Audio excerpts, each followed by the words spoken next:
Pagbasa sa Aklat ng Kawikaan, Kabanata 11, Talata 1 hanggang 31. Kasuklam-suklam kay Yahweh ang timbangang may daya, ngunit kasiyahan naman ang timbangang tama. Kahihiyan ang laging dulot ng kapalaluan, ngunit pagpapakumbabay, nagbubunga ng karunungan. Ang tuntunin ng matuwid ay katapatan, ngunit ang masamay wawasakin ng kanyang kataksilan. Walang halaga ang yaman sa araw ng kamatayan, ngunit ang katwiran ay naglalayo sa kapahamakan. Mas panatag ang landas ng tapat ang pamumuhay, ngunit nabubuwal ang masasama sa sariling kabuktutan. Ang katwiran ng mga matuwid ang nagliligtas sa kanya, ngunit ang masama ay bilanggo ng kanyang masamang nasa. Ang pag-asa ng masama ay kasama niyang pumapanaw. Ang umasa sa kayamanan ay mawawalang kabuluhan. Ang matuwid ay inilalayo sa bagabag, ngunit ang masama ay doon bumabagsak. Ang labi ng walang Diyos sa iba ay mapanira, ngunit ang dunong ng matuwid ay nagliligtas ng kapwa. Kapag ang matuwid ay pinagpapala, ang bayan ay nagagalak,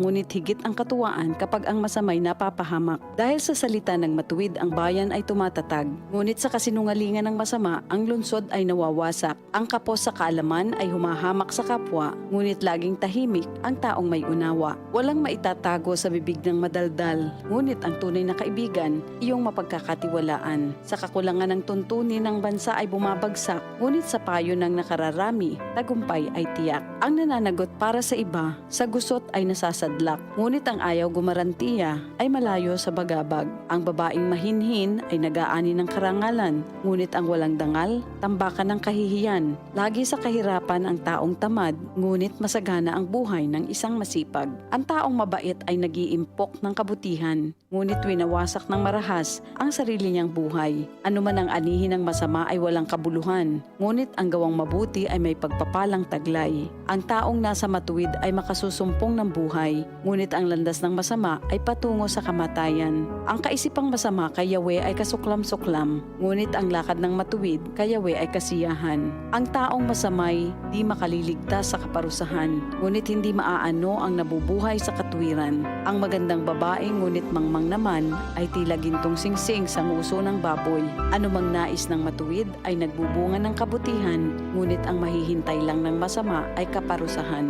Ang taong mapagbigay ay lalong yumayaman, ngunit naghihirap ang tikom ng mga kamay. Ang taong matulungin sasagana ang pamumuhay, at ang marunong tumulong ay tiyak na tutulungan. Sinusumpa pa ng lahat ang nagkakait ng butil, ngunit pinupuri ang nagbibigay ng pagkain. Kung mabuti ang hangarin, ikaw ay igagalang. Kapag humanap ng gulo, iyon ay masusumpungan. Malalantang tila dahon ang nagtitiwala sa kanyang yaman, ngunit ang matuwid ay giginhawa tulad ng sariwang halaman.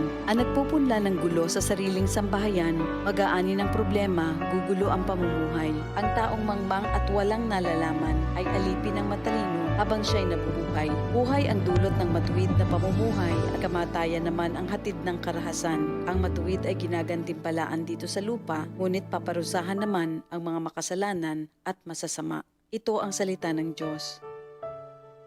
Goodbye to me, masya. Hello, Pride Bar Blue. Isang labanan yan. Pride Bar Blue. Pride Bar Blue with powerful stain-away enzymes. Malupit magtanggal ng dumit mancha pero di masakit sa kamay. Goodbye to me, masya. Hello, Pride Bar Blue. Isang labanan yan. As tested ang cotton and polycotton. Sa mancha, malupit. Sa kamay mo, mabait. Pride Bar Blue. Manufactured by ACS Manufacturing Corporation. ISO certified. World-class quality. ACS. DCXL News, ang himpilan ng RM.